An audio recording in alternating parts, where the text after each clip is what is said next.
Hey guys, and welcome back to the channel. Now that we've all had a chance to grind Safi'Jiva to death, it seems like everyone is currently in that part of the game where they're trying to figure out what works best and what doesn't, or theory crafting sets if you will. So I thought that, I myself would try to theory craft some sets, bow sets specifically, that I think some of you are going to love, some for DPS, others for utility. But without further ado, let's get into the video. First, let's start with the dragon bow build, with a base raw of 330, 90% affinity on weak spots and 720 dragon element. The perks of this build is that we're able to run both 3 parts of Safi'Jiva for the set bonus Dragon Vein and also critical element, since our bow has Valkana divinity embedded in its customization, so we essentially have 2 skills in this build. And since Valkana set is on the bow, we just need 1 armor piece to activate crit element. True element will always be superior to crit element, but with this build you don't have to worry too much on focusing on crit or the even more annoying softening monster parts as much, because your raw damage will just pair and scale with the added bonus of crit element. The Safi'Jiva parts play a crucial part to the build, since it not only increases our affinity and our element significantly, but with it we're also able to proc resentment on bow, which is absolutely nutty. This build is meant to be a great balance of everything that bow builds seem to always lack, and that's high element with high natural affinity and high raw. Now, let's take a look inside and see just what it takes to make this build work.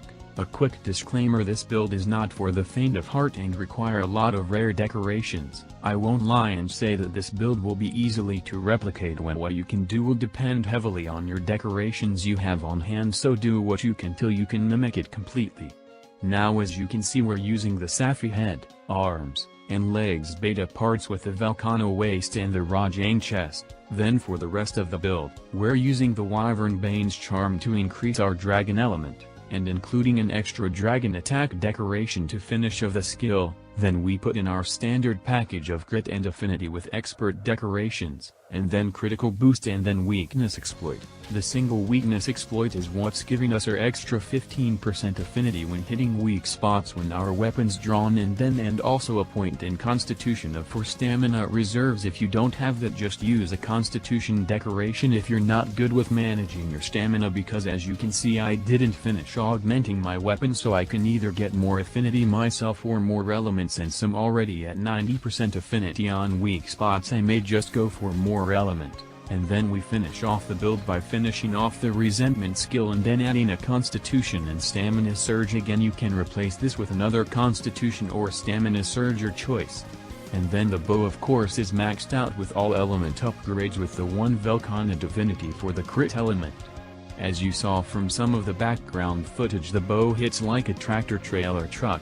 On average, while buffed, my normals were hitting for 72 and my power shots were hitting 89. The number went up slightly after tenderizing with 80 for normals and 92 for spread power shots, but I'm sure it varies per hit zone. The build is truly a force, and if you able to get the chance to make the build, then you should try it.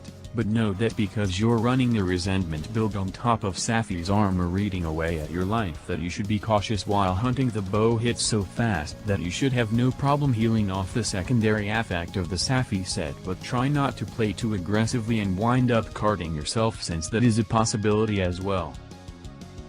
Next we have another duo armor set bow build, a Thunder True critical element stamina cac build. The build has a base attack of 330, 620 element and 85% affinity when hitting weak and tenderized parts. The build is made up of 3 parts of Silver Wrath and 2 parts Anjanath, with a point of Silver Essence on the weapon. I should also note, like the last build, this build has not been completely augmented since I lacked the materials, so the affinity can definitely be higher as well as the element, your choice. The 2 set bonuses we're taking advantage of is the True critical element Silver Rithilos set and the Anjanath dominance set. This is somewhat of an ode to how we used to play bow back in base world. The thought process is, if we're able to have more stamina, then we should be doing more damage, since we're combining it with the True critical element multiplier, right? More stamina equals more arrows. During a fight you'll never be able to take full advantage of full stamina, however this is more so a stamina management quirk. If you feel more comfortable spamming, then this is the build you want. Stamina Surge is key in this build since the moment you stop dashing the skill should give you more than enough stamina to repeat the process. Equip Stamina Surge within your mantles to add to the skill, and just like the other build, this build is customizable for whatever element you need. Next, let's take a look inside at what makes this build tick. Again, this build includes rare decorations, so try and recreate this build according to your decorations. We're using full Garanjanath helmet and waist for 2 points of weakness exploit and slots, while the chest, arms and legs are all silver Ruthalos. In order to increase our affinity, we run the Master's Charm for 4 crit and then the level 2 crit decoration with a single expert jewel. Then since we can't run the Kirin arms here, we use our level 4 decorations for our element and then finish it off with a single decoration, and then our typical bow decorations. I haven't updated my evasion mantle here, but go with 2 Stamina Surge decorations if you have them, and if you want also, run a glider mantle and do the same for more Stamina Surge uptime.